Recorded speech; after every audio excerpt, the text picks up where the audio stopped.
Hello students, आज हम आपको क्लास 8 के चैप्टर नंबर 8 जो है दो अज्ञात राशि वाले रैखिक समीकरण, उसकी एक प्रश्नावली है 8B। उसके एक क्वेश्चन है, उसको सॉल्व करना सिखाएंगे। सबसे पहले आपको हम ये बता दें कि लीनियर इक्वेशंस हम कहते किसे हैं। लीनियर इक्वेशन वो होते हैं जब हमारे पास चर संख्या जो होती हैं, चर राशियाँ होती हैं, जैसे एक्स वाई जेड का खा गा ABCD, यानी जो हमारे पास हमेशा चेंजेबल होती हैं, हमेशा चेंज होती रहे, जिनके मान हमेशा चेंज होते रहते हैं। अगर उनकी पावर हमेशा घात 1 होती है तो हमारी लीनियर इक्वेशन कहलाती हैं, जिसे हम हिंदी में रैखिक समीकरण कहते हैं।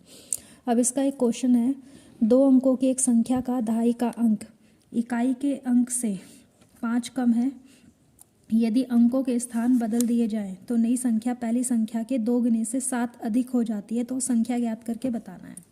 तो सबसे पहले हम इसके क्वेश्चन के सॉल्यूशन में हम क्या करेंगे, तो हमें 2 अंकों की जो संख्या है उस संख्या को हमें सबसे पहले मानना होगा कि वो संख्या क्या है हमारी।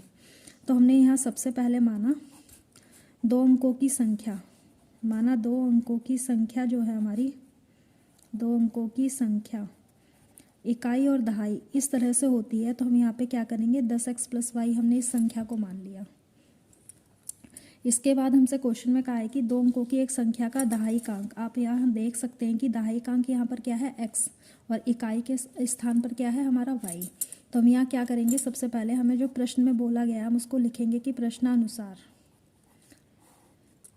हमसे कहा है कि 2 अंकों से बनी एक संख्या का दहाई का अंक यानी कि x, इकाई का अंक क्या है हमारा y, उससे 5 कम है तो हम क्या करेंगे, उसको घटा देंगे। ये हमारी क्वेश्चन नंबर फर्स्ट, इसको हम मान लेते हैं। इसके बाद क्वेश्चन में कहा है यदि अंकों के स्थान बदल दिए जाएं, तो अब सबसे पहले आप क्या करेंगे कि अंकों के स्थान बदलने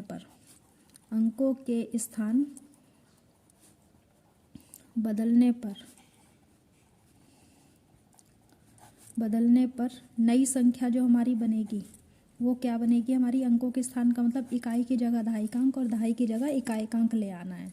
तो हम इसकी यहाँ हमने क्या ली थी 10x + y। अब हम क्या करेंगे, यहाँ हम ले लेंगे x + 10y, यानी इकाई के का गुणांक कितना था 1, इसको हम y का गुणांक कितना था यहाँ 1, उसको हम कहाँ x की जगह ले आए, और जो दहाई का गुणांक था हमारा 10, उसको हम कहाँ यहाँ इकाई के स्थान पर ले आए। अब हमसे जो प्रश्न में कहा है हम उस बात को देखते हैं।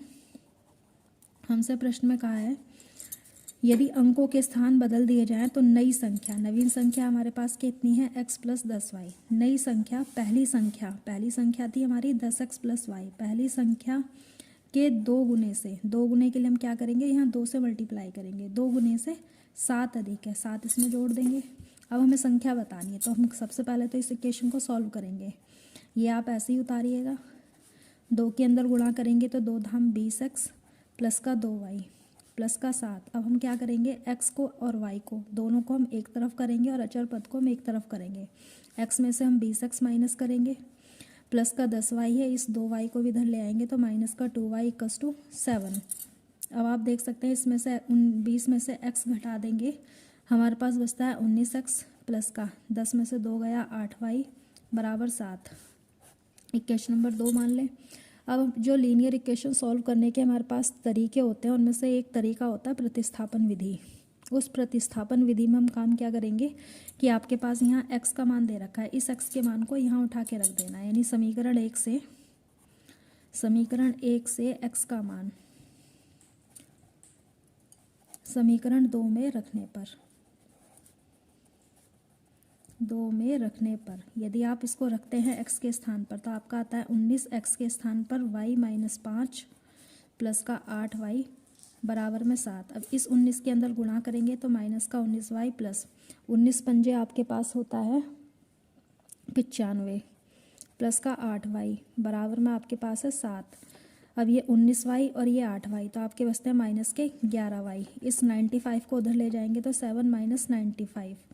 अब 95 में से ये माइनस का और ये प्लस का, 95 में से अगर आप 7 को माइनस करते हैं तो आपके पास आता है 88, माइनस का यहाँ से 11y, माइनस से आप माइनस को क्रॉस कर सकते हैं, या माइनस का 88 डिवाइडेड बाय माइनस के 11, तो सीधा आप 11 × 8 = 88 काट सकते हैं और माइनस से माइनस क्रॉस हो जाएगा, आपके पास आता है y = 8। अब इस y का मान हम समीकरण 1 में रख देंगे, y का मान y का मान समीकरण 1 में रखने पर अगर आप रखते हैं तो आपको मिलता है x बराबर y के स्थान पर 8 माइनस का 5, 8 में से 5 माइनस कर देंगे तो आपके पास आता है 3। और हमसे संख्या जो पूछी थी इसलिए हम बताएंगे कि हमारे पास जो संख्या आती है, संख्या क्या आती है हमारी 10x प्लस वाई।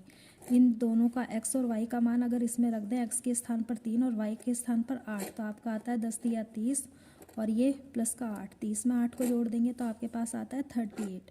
तो इसलिए आपकी जो 2 अंकों की संख्या बनकर तैयार हुई है वो कितनी आई है, 38। और इसी तरह से आप क्या करें, प्रश्नावली के जितने भी क्वेश्चंस हैं उन सभी को आप करके सही तरीके से आप आंसर निकाल सकते हैं इसका। अगर आपको ये क्वेश्चन समझ आया हो तो आप आगे के क्वेश्चंस भी कीजिएगा, और अगर नहीं आते हैं तो हमसे पूछ सकते हैं। Thank you.